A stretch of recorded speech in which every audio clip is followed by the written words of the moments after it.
Hey, what's up? This your girl Jody with the Jody Inspire Show. Check out this hot interview with Dimitrious Stanley. What can I say about this man? I call him Mr. Controversial. He is a former NFL player with the Miami Dolphins, and also he was an OSU football star. So grab your popcorn and we got the tea. I'm sure you're going to get an earful. Check out this next interview with Dimitrious Stanley. Community organizer, all that good stuff.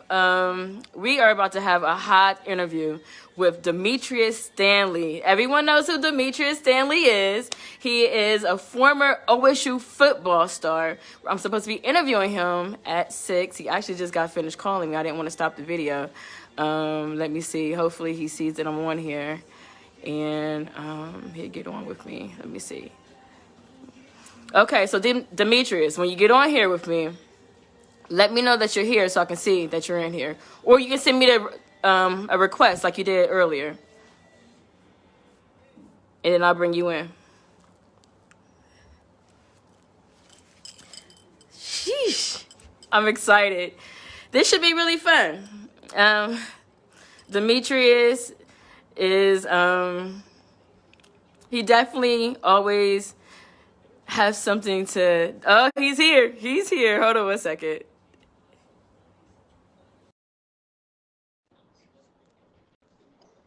Hey, sorry I was late. You know how we are, ladies. We're never really on time, especially when it comes to camera stuff. But you know all the camera stuff because you use all the cameras and things. How are you tonight? I'm wonderful tonight. How you doing? I'm good. Can you hear me okay?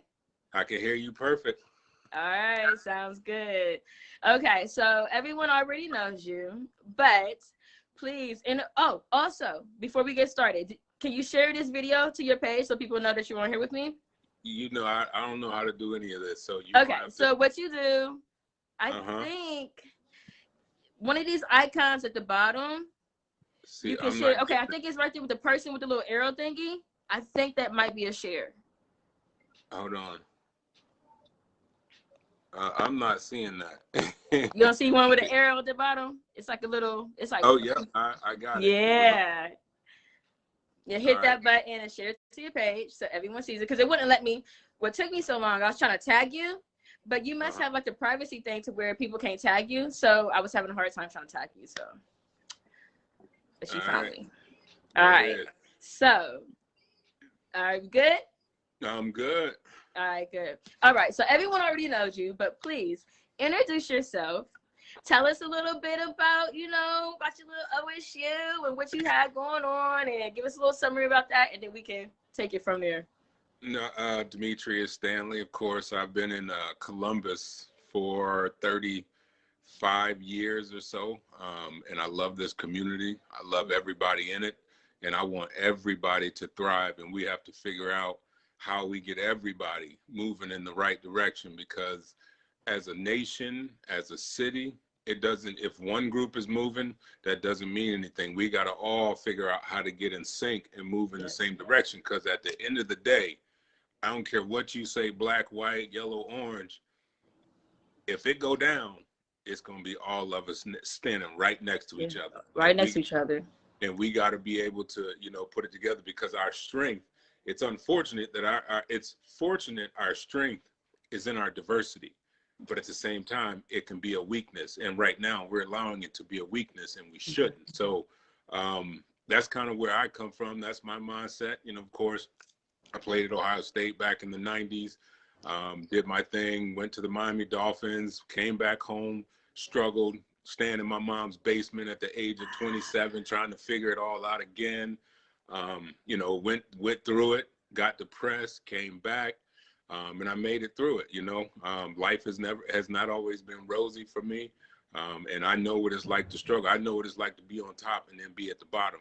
I know what it's like, and I know what it's like to come back from there. So, that's why I have a passion for my community on all levels, and anywhere that I can help and anything that I can do to make it better for our people, for everybody. Yes. That's why I'm here, and that's why I'm doing this. Thank you so much. Yeah, my pleasure. So, okay, so let's get started. Yes, ma'am. So I wanted to do this with you because you let me just tell you, before this, and I don't think I've ever had an interview where I had to play music, I had to meditate, I had to pray. I was like, oh my God, okay, so because I've been wanting to interview you for a really long time, right? Because I knew it was gonna be fun. So yeah, it's gonna be fun. So let's work. And we have like, and I graduated from Ohio State. This hoodie's like 20 years old. Okay, not 20 years old, but I'm just saying. So we're both Buckeyes. You know what I'm saying? I'm just saying how to throw that out there. What I appreciate about you is when you make your posts on social media, and I believe you're on radio too, right? Yeah. You do radio? Yes, ma'am. Okay, so I haven't checked you out on radio, but you're very, very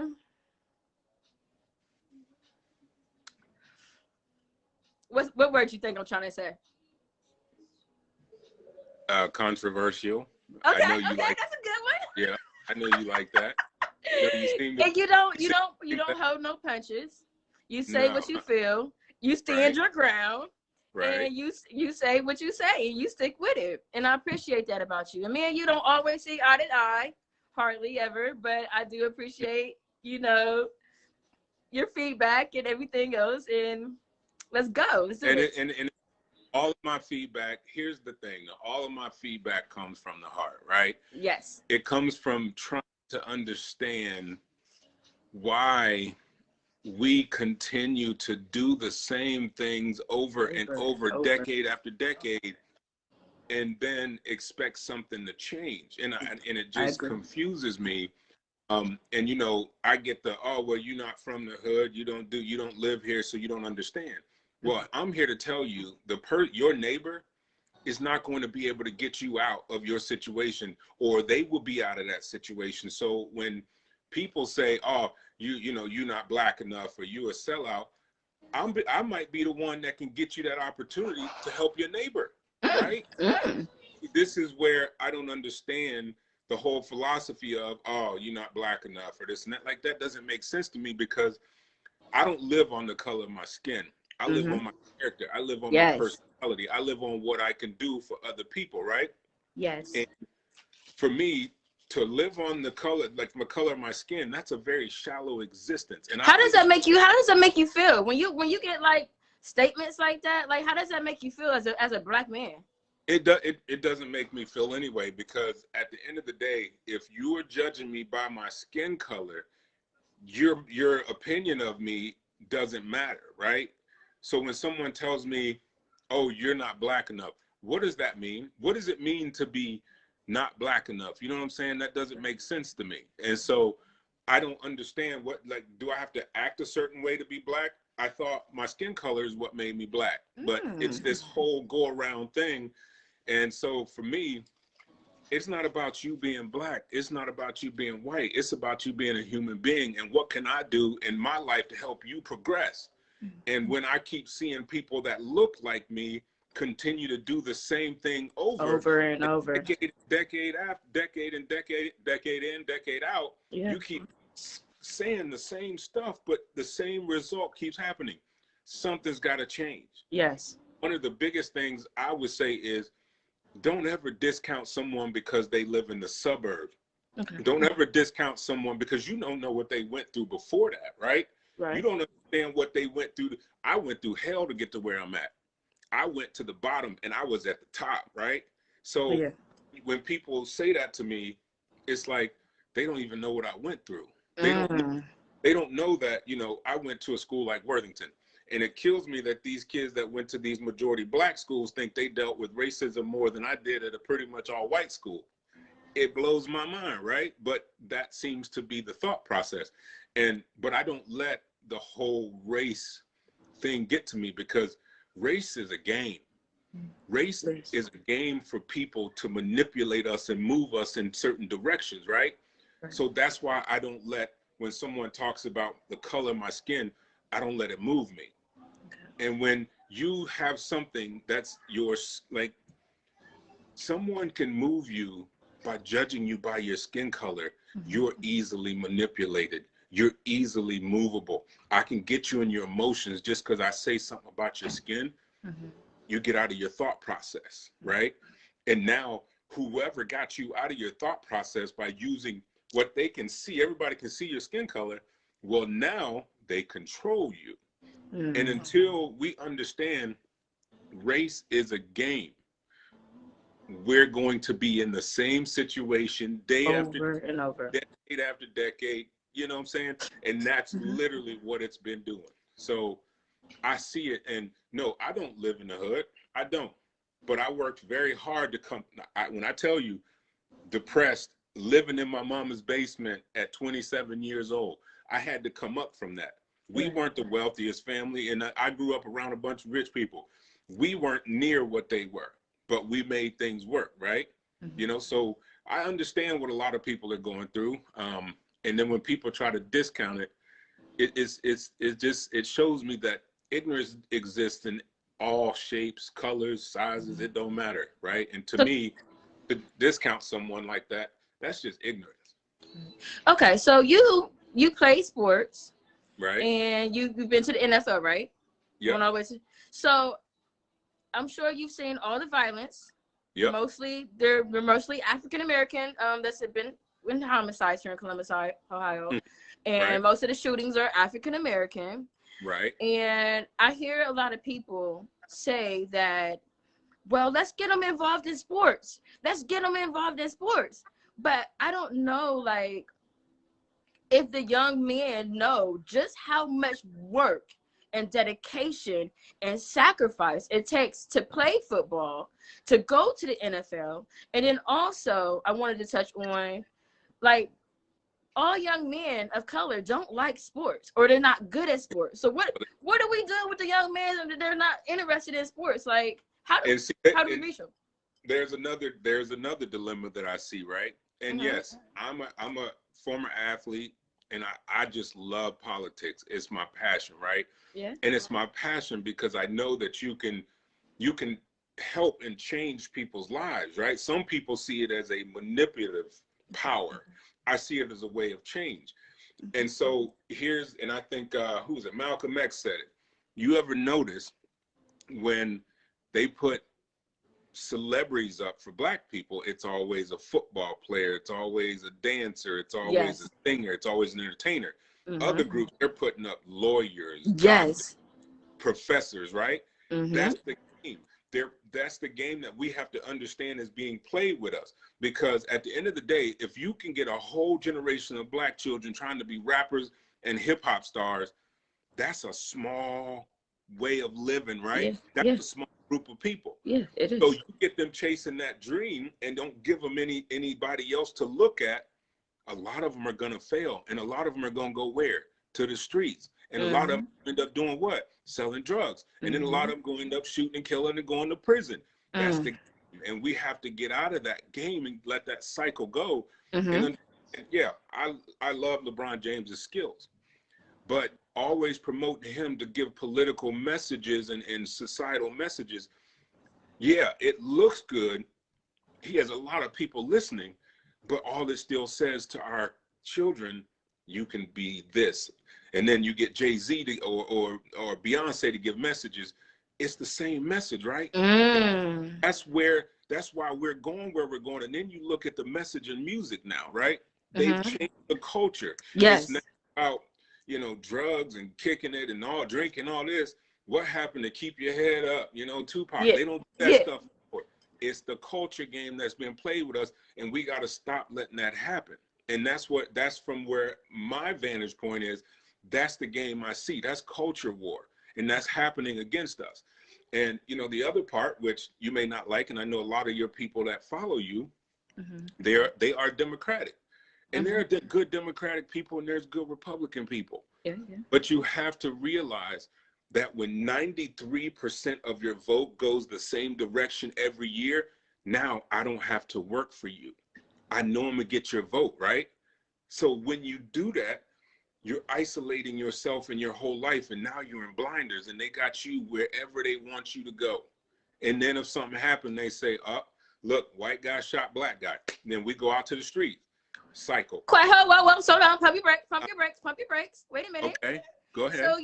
So we were talking about the Democrats and things like that. So are you saying that, like Democrats can be led and things like that, but Republicans can't?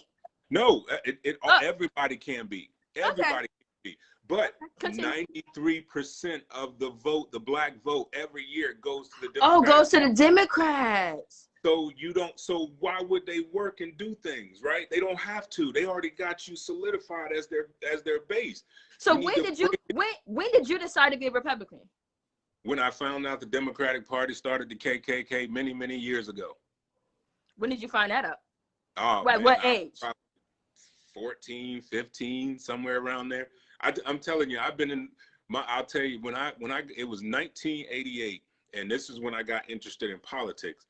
Hold on, slow down. Demetrious. Yeah. Are we about to go on a long story?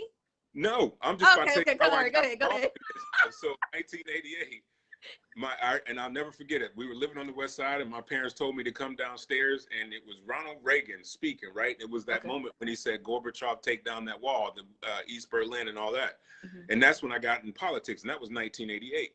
I didn't understand it, but I just started listening, and I started looking, and I started seeing what the different things were. And like my whole family's Democrat, right? Okay. I'm really, honestly, the only conservative Republican. And I wouldn't even call myself Republican. Did you have like a Trump hat and stuff?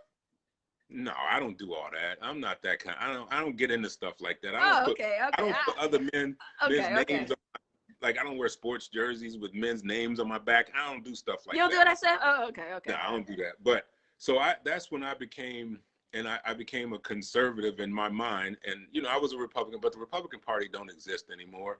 Not as it was supposed to be and what it was, because remember, all this stuff Democrats are claiming today, they got that from the Republican Party. Civil rights, people don't know, black people was allowed to vote in the 80s or 1800s, right? Well, Jackson, I think it was Jackson, he took that right away. We were able to vote, not federally, but locally, right? Democrats took that away. Republicans gave us that opportunity.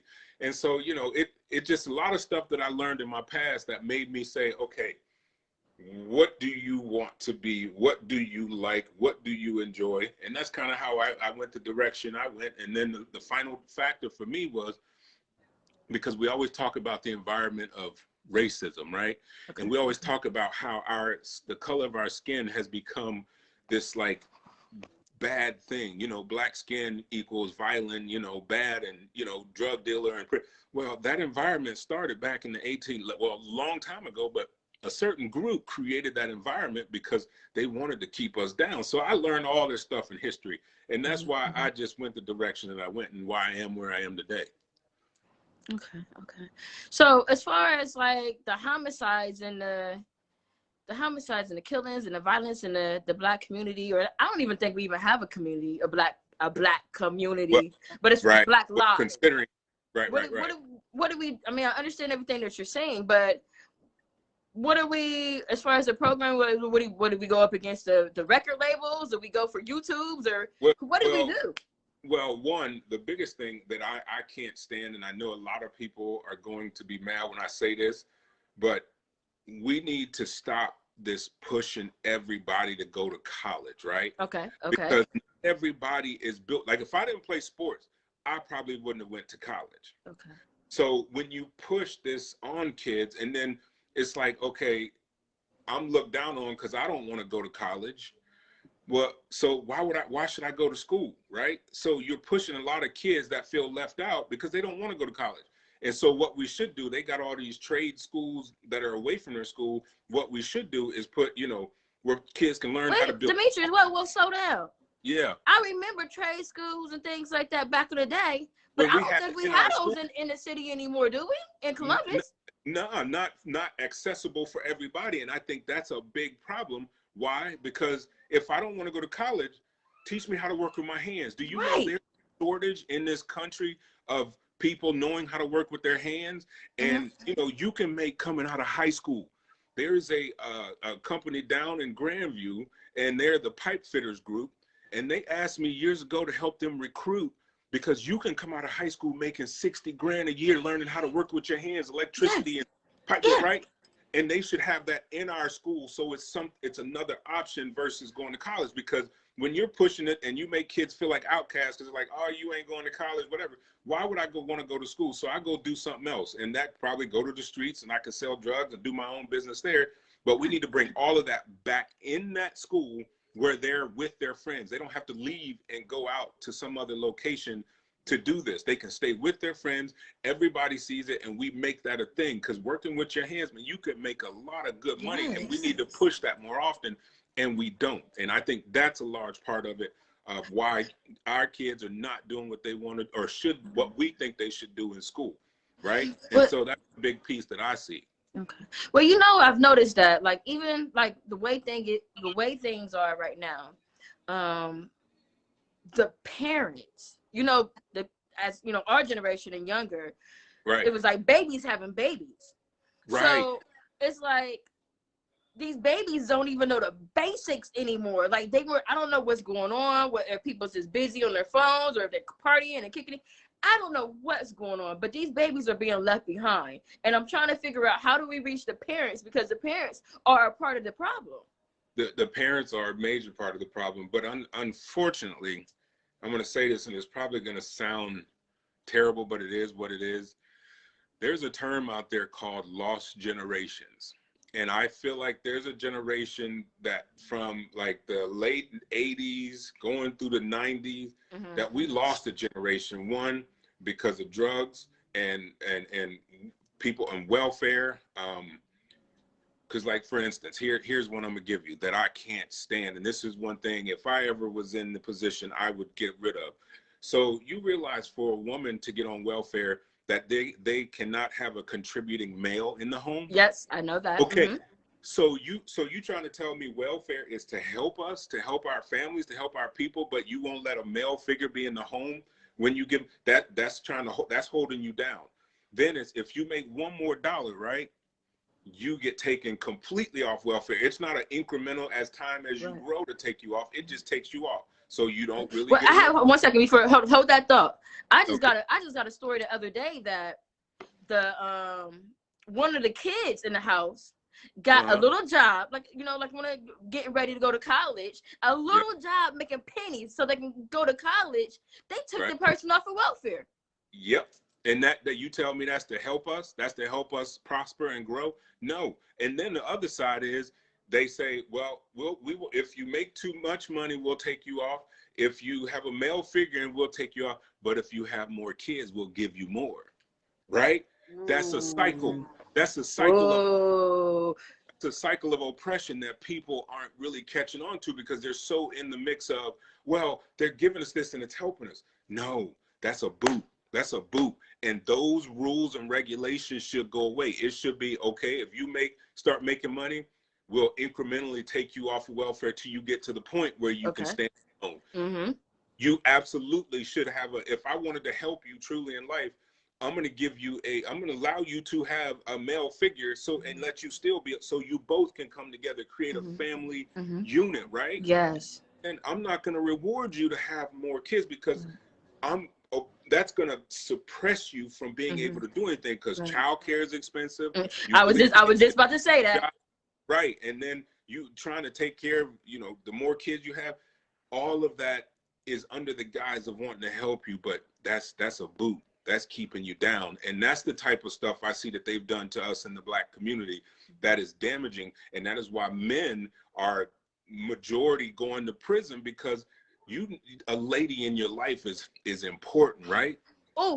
Is important to the existence of a man. And when you're in a community that has a high level of welfare, and they tell you you can't do it because I don't give you this, so now the men are over here.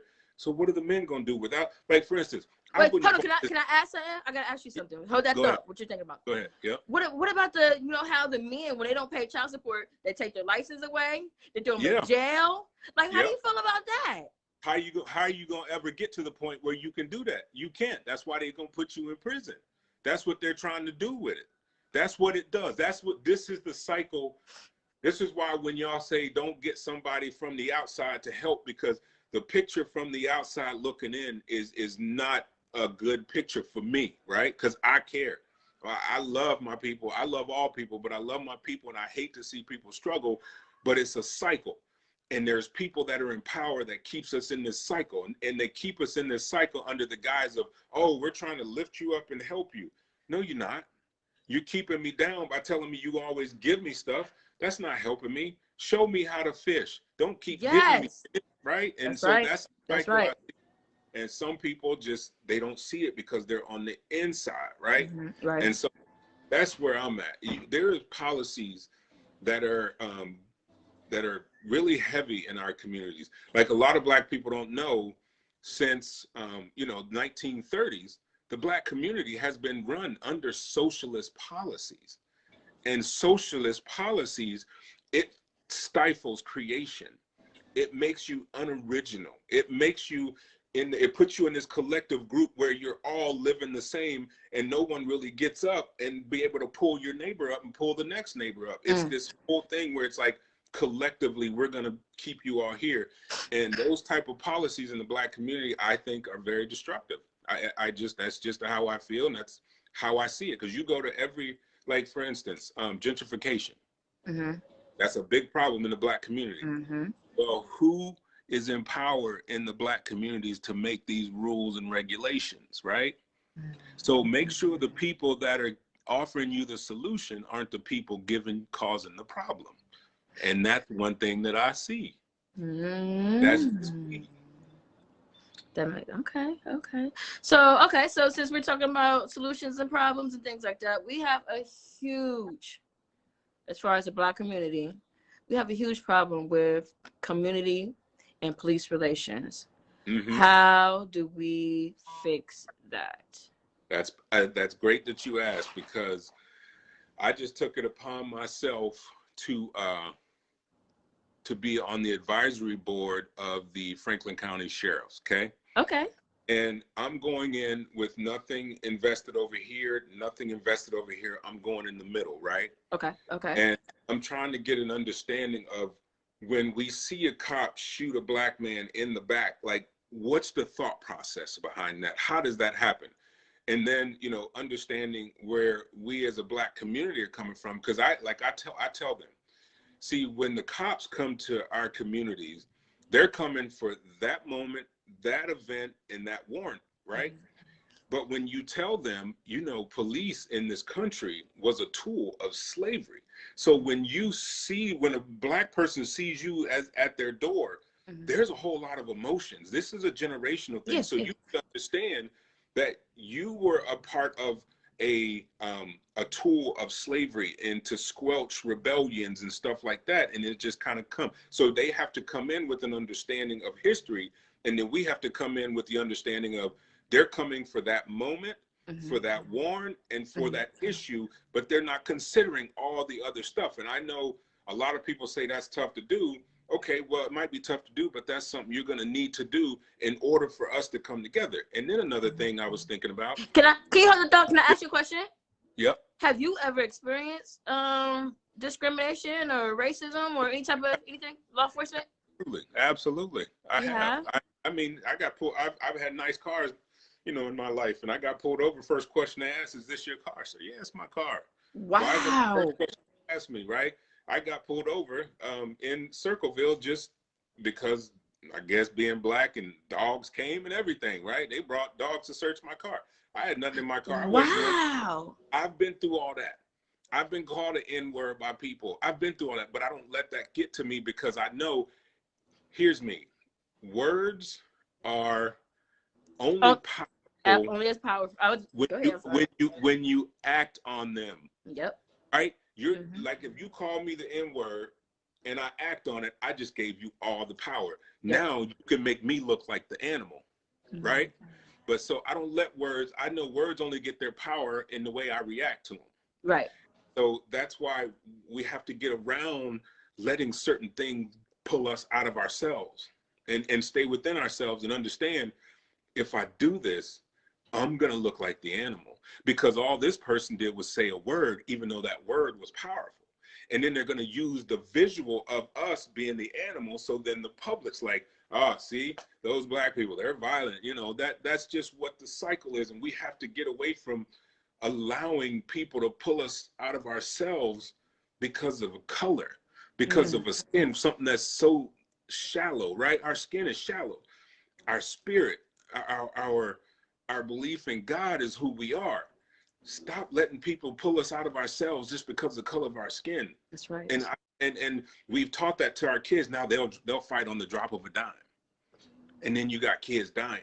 You got kids shooting each other and stuff. So, you know, for me, it's all about just making it so that everybody can thrive, because nothing ever stands strong if only a certain group of people are thriving, right? And we as Black people have to look inside and realize ain't nobody gonna do it for us, but we have to understand the game that they're playing against us. A lot of people are in there talking about they helping, and they're not. And that's where we have to learn to discern what is really helping and what is not, because there's a lot of stuff that looks good, but the reality is it's not good. And that's where I see it from my vantage point that I'm looking from. Wow, that's deep. Wow. I normally don't say in my interviews. You're all good. You got me like, wow. So, do you think that these commissions and all these boards and all these panels and are you? Look, okay, here's what I tell you. They got all that set up, and look at the results. Things are getting worse. So do you think they're working? What about those body cameras that they pay a lot of money for the body cameras? Now they're about to pay a lot more for the more body cams, but I think we can't turn them off or something. I mean, what's up with that? So here's the thing that when it comes to that stuff, right? And Killer Mike said it the best. And for people that's listening, Killer Mike is a very intelligent rapper. I know his name sounds crazy, but the man is brilliant. And what we have to start telling our children is, no matter what these cops are doing, come home. Yes. Come home alive. Yes. And we can go to court and deal with the rest of it. Yes. Stand there. Do what they say. Don't fight. See, the problem is the cops are aggressive, but then we look aggressive. So to the public, it's like, he's the authority. You're not. You're supposed to do what he says. And then when they don't see that, you're the problem. Can I say something? Yeah. These babies aren't following authority at home. They don't have a lot of them don't have no structure. So how are they gonna, if they're not following at home and they ain't taught that at home, why are they gonna go to school and listen? Why are they gonna listen to police? They're not. Because here's the thing, and I hate to say this, but until we make schools a place where they can come and feel integrated, feel wanted, feel important, and stop with this going to college. Because right now, when you have kids that aren't in the community that don't have that background at home, the school's the next place, right? Like right now, for instance, Columbus is failing in school because half the kids aren't even going because it's remote now, right? Well, now it's all about the education. For some kids, the most important aspect is the social. And for me, the most important part of school is social, because I haven't used algebra in my whole life since I left school, right? So that's the social. We have to make schools, if it's not at home, school needs to be the next best place. And we have to have things that they all want to do, that they're going to have to do in real life. You know, homemaking, wood shop, working with cars, working with metal, home economic, with pipes, whatever it is. We have to give something other than, oh, you go to college or you're not really worth anything. That's kind of where we're at right now. Someone just told me the story the other day. A judge went in to speak to a school, and in class, while she's there talking, the judge is trying to, give information and talk. You know how people go in, guest speakers go to talk to the class. The judge, all the kids in the class had things in their ears. So they weren't even paying attention to what the speaker was saying. And last time I went into a school, they was walking around with They had their phones. They had pajamas on. I mean, it was nothing like when we were in school. We couldn't even chew bubble gum. But these babies got cell phones and wearing pajamas and listening to things in their ears and not paying attention to teachers or speakers. There was a lady, and I watched her, older Black lady, and she was on a panel, and she said it so perfect.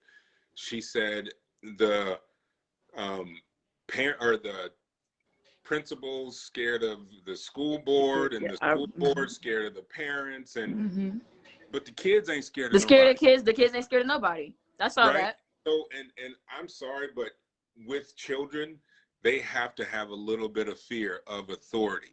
And we've gotten to the point where now it's, oh, you can't spank your child. I believe in spanking. Fortunately, I have a child that I don't have to spank very often.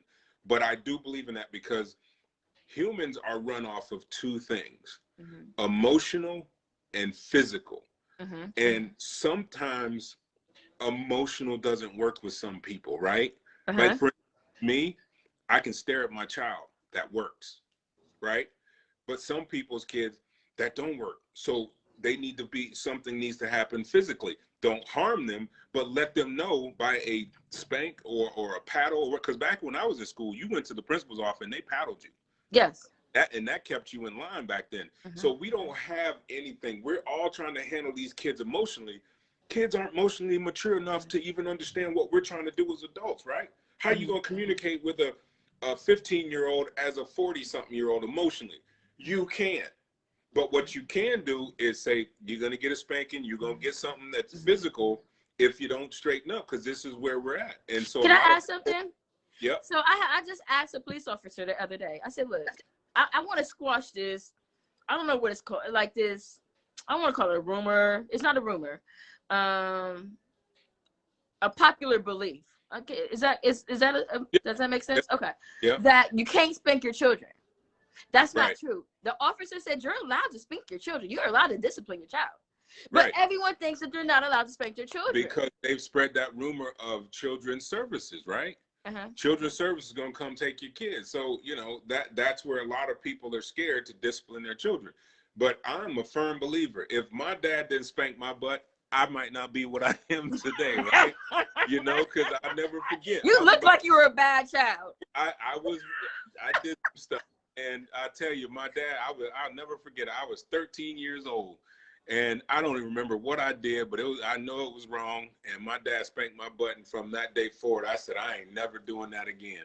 And I straightened up, and I ain't never get in trouble from that day forward, right? And if it changed me like that, it can change. I mean, my parents, my dad, and all his brothers were servicemen. So I had that structure. And like my mom, she'd be like, my mom be like, Jody, wash the dishes. I'm like, all right, mom, on my way. Jody. My dad said, Joe. And I'm like, he didn't have to say that to her, Jody. I was like, I'm on it, Dad. I'm on it. But I mean, but that's that. I don't know about the dad. Well, that's where we as adults, we got to come in, and we have to take kids under our wings and just give them some advice, and not even give them advice, show them like, this is what it takes. This is what you have to do. This is what you have to look like. This is how you have to present yourself, because a lot of these kids don't know how to even present themselves these days. And a person's going to judge you right off the rip how you look, even though we don't want to judge people by that, but that's the nature of people.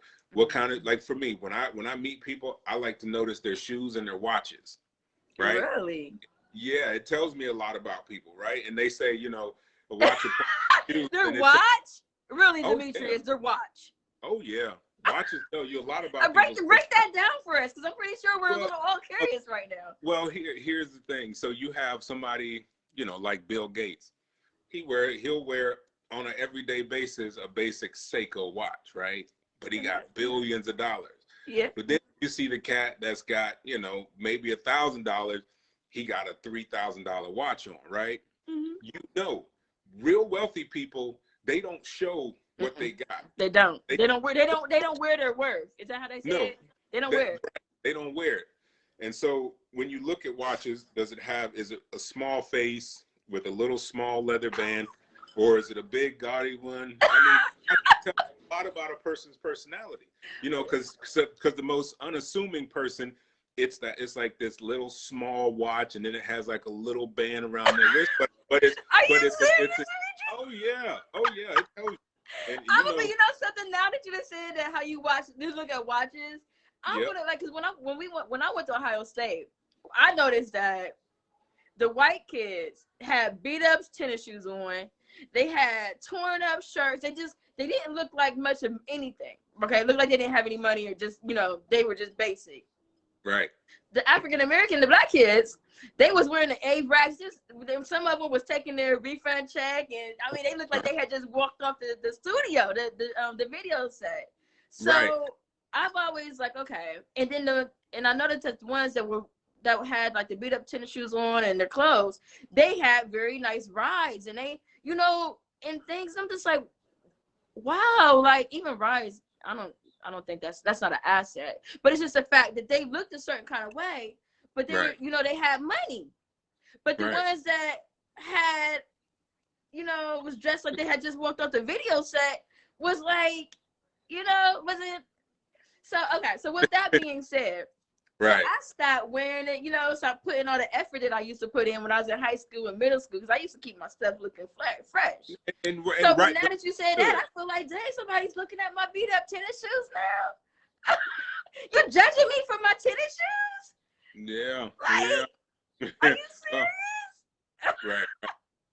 Yeah, so, you know, we as adults have a lot of adjusting to do, and I'm just gonna say it, we as black people and black people in the community, we gotta stop doing the same thing over and over and then expecting change, right? And the other day you had put a post up, and I don't remember what it was specifically about. Take your time. Go ahead. No, it was thoughtful, and you know, you put your opinion out there, and it was like, okay, so that's what we've been doing, right? At what point do we change that, and how do we change that, and what do we change that to? Because, you know, the protesting, we've been doing that since the early 1900s, right? You know, the whole, and here's the big thing I need to put out there. We need to stop thinking the media is on our side because they was a white cop shooting a black kid. That is trauma to a child. That is trauma to our children. And how do you function after you see that? Not even the children, the adults too. The post-traumatic stress disorder. Right, but think about a child, right? So that's development thing. We say and we got to stop telling black children that the world hates them because they're black.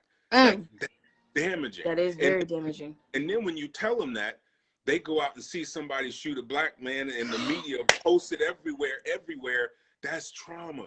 Black on black crime, Dimitrious. How do you go out in the real world? Yeah. Yep. What's that? So you're talking about things that's harmful. What do you think about the black on black crime?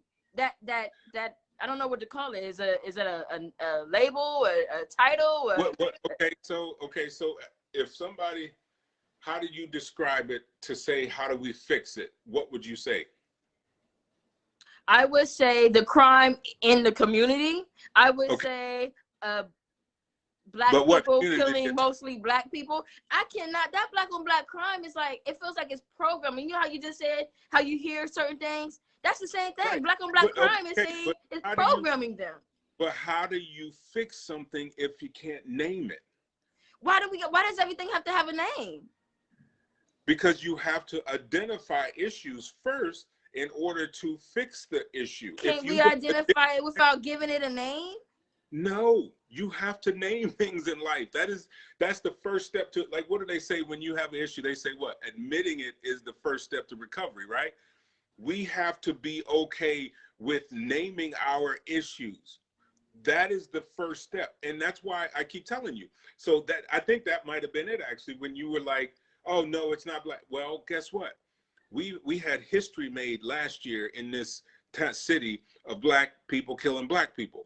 And we're about to make history again. And what have we been told? Oh, you can't say black on black crime. So maybe, is that working or is that not working? And if you ask me, that's not working. So here what we do is, let's name it. What's the problem?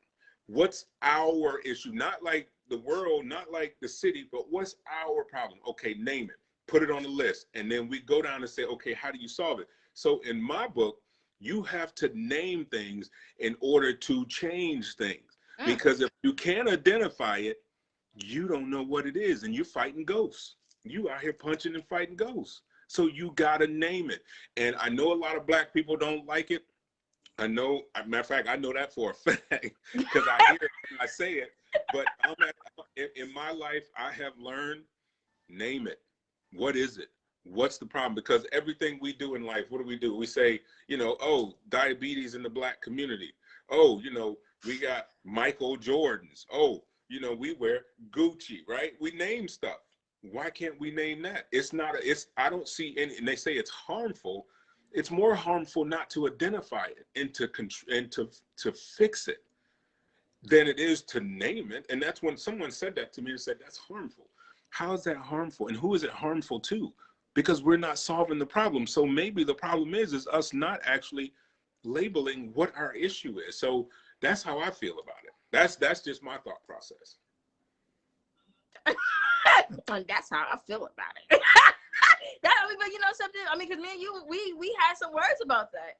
And I understand what you're saying. And I understand what you're saying. Well, I know, but you think about it. Everything in your life, what do? You name it, you label it. Why? Because you want to give attention to it. You know something? The reason why I don't like it is because we don't say white on white crime, Hispanic on Hispanic crime to name their crime. So why do we gotta put a name on ours? Because they're not running around talking about justice. We want justice, right? They're not the ones doing that. We are. So we need to label what we want justice for. What do we want to change? Because white on white crime exists. There's a statistic for it. Hispanics, and they call it other on up. There's statistics for it. So if there's a statistic for it, it exists. And for some reason, we think because we don't want to name it, that it's going to make it better, and it doesn't exist, and it only does more harm because we're not putting a name and a label to the issue that we're having. If that's what we want to solve, that's what we do. If I want to be on a diet, okay, what kind of diet? Keto, vegetarian, vegan, whatever, right? You have to name it in order to have a process put in place. But it's like we have this thing we throw up in the air and it's getting worse and we don't want to throw a label on it, so we don't know where to catch. We don't know where to step. We don't know what to say. And that's why when someone tells me it's harmful, I think it's more harmful not to label it because we don't have a solution then. If you don't know the problem, you just out there running free spirit. Ain't nothing gonna change. Okay. Well, I feel like I don't know if you're going to. Someone asked me the other day, who do you consider the Black leader to be in Columbus as far as the city officials? And back in the day, they could say Martin Luther King, and not city. He wasn't a city official, but you could name off the Black leaders like that. Right. Someone asked me a question about Black leaders, and I'm just like. So, I mean, how do we, how do we help if there's nobody helping to lead? Because, or should we lead ourselves?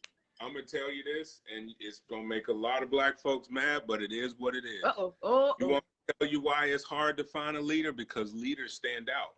But 93% of Black people vote the same way every year. How you gonna find a leader doing the same exact things? Leaders stand out. They don't just go like this. Martin Luther King stood out. Malcolm X stood out. Angela Davis stood out. Today, they're all saying the same stuff. The same stuff. And we're getting the same results that we don't like.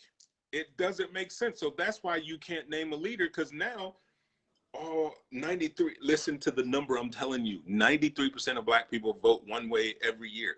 That's why you can't name one, because they all sound the same. They all say the same stuff, and we keep getting But don't most white people vote Republican? No. A lot? You know how many white people vote Democrat? Girl, look the at stats? I don't know the stats on that. I just know the stats on Black folks in voting. I don't know the stats on that. But there's white people in the Democratic Party and there's white people in the Republican Party. But 93% of black people is in the Democratic Party. So, I mean, so if it's all about standing out and being different, so why wouldn't people vote like independent or Green Party or things like that to stand out? Because they know there's no money in it. And that's another problem we got is they're basically selecting our leaders and not letting us elect them. And that's a whole other issue we can get into. But the problem is, and I feel like I'm just seen like as this outcast in the black community, which I'm okay with that because I'm not gonna follow the herd, right? I'm gonna have my own opinion, but and you have your own opinion. But see, we're on two different sides, right? But at the same time, we can come together and give our opinions and keep moving, right? Mm-hmm. And in that whole thing, you know, well, you ain't black enough, you ain't from the hood. Let me give you a statistic. So 13% of this country is black, right? I'll give you 6% of us pay attention to politics. And then I'll give you maybe 2 to 3% that's actually engaged. But then you say, oh, well, they're not black enough, or, you know, he's not from the hood. So you diminish the black community just because you're talking about he's not this and he's not that. So you're pushing some black people away that want to be engaged, that want to be involved. And when your numbers are so low, you can't do that. But that's what we do. And for me, understanding what slavery was, they say it to this day. Oh, he's the house Negro. Oh, he's the field Negro. That started back in slavery. We still doing it today to each other. So question. We talked about a little bit about politics. You ran for office, right? Yeah, city council in 2015. Did you see? Okay, so did you experience how the seasoned politicians? There was, I don't know, like there's no cap. They get more donations and they have more money to work with than the ones that. Did you have that problem where you, as far as like? Yeah, you know what I was told when I ran for city council, that I don't have a chance because I'm going up against the machine. And what's the machine? Can you explain it? The machine is when it's time for someone they're coming close to their end, they make them leave early, so they drag somebody else in. Oh. And they don't let the voting process. They don't let the people judge who ask or say who they want. They say, oh, hey, Michael, you're at the end, so let me pull her in before your time's up so we can make her place and you just step out. Ooh. Right? And then when it's time for the election, they then take those people and they throw them on a card together as like a group. How do you feel about that card? That simple ballot? It's a machine. You're going up against. I was an individual going up literally against a machine, and I knew I couldn't beat it, but I came like 1 or 2% away, which was the best the Republican had done in the city of Columbus in like 20 years. But it's a machine, and I think the way it's being done, they're taking your decision making on who you want because of the game they're playing in the city. But y'all don't see that. They're hey, don't group me with y'all don't see that. Okay. I'm sorry, my bad. So they're selecting it for you, and then they're giving you a card and saying, "Oh, hey, here's your choice." That's not really your choice. That's who they chose. So that's a whole other ball game in the city. And they told me, you're running up against the machine. Why are you doing that? I said, because I want to help my city and I love my city. Oh, but the machine, the Democratic machine. I'm like, okay, well, so what do you recommend? It's the only way I know to do it, so I did it. Yeah, 2015. I ran in 2018. Good for you. Keep going. Yeah, I ran for Senate. Yeah, District 15. Wow, keep going. Well, yeah. So I'm like, I don't know. I mean, because I feel like I have to be a cornball. Like when I'm out there, I don't want to be a cornball. I like being who I am. You kind of are a cornball. Huh? You kind of are a cornball. You're a cornball. That's why we talking, because you're a cornball. I ain't gonna lie. Okay, whatever. I'm a dork. I already know it. Yeah, I got a little cornball and shit. Remember this. Just saying.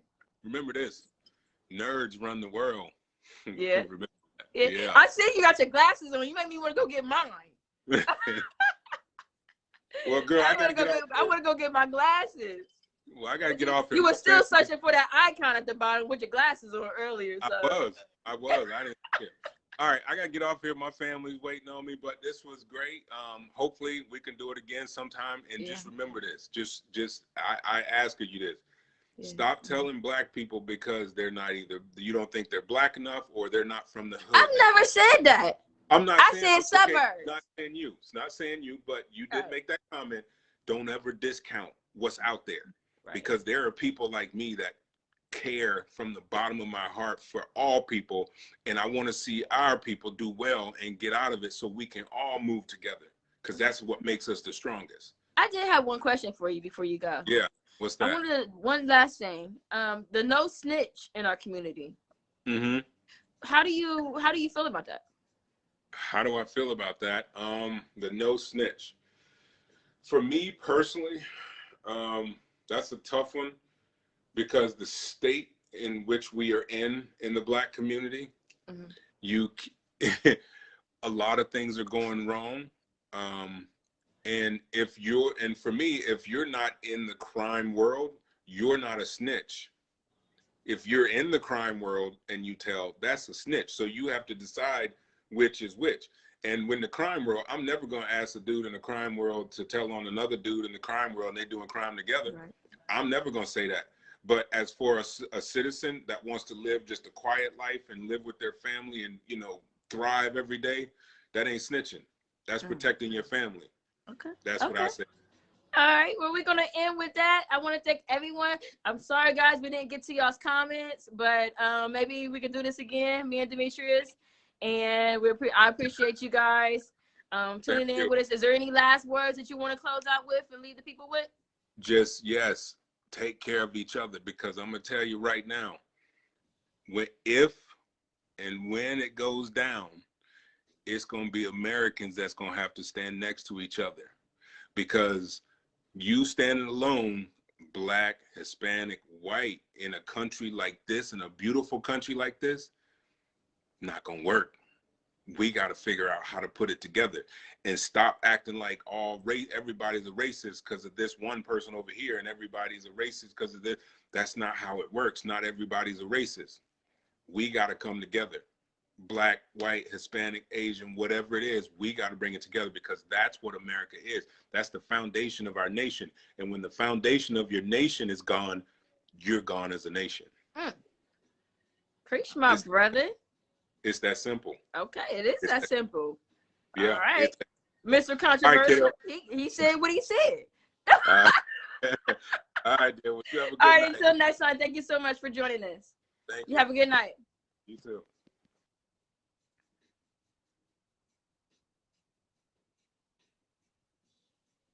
All right, everyone. Thank you so much for joining me and Dimitrious Stanley for our interview. If you would like to see more interviews and things like that, you can log on to Facebook, which you're already on Facebook. You can go to Jody Inspires and find me, or you can find me at the Jody Inspires Show, or you can just follow me right here on at Jody Ann on my personal page. So thank you guys again, and hope you guys have a good night, and thank you for joining us. And I probably said that like 100 times, and I'll talk to you guys later. I love you guys, and peace. Talk to you guys later.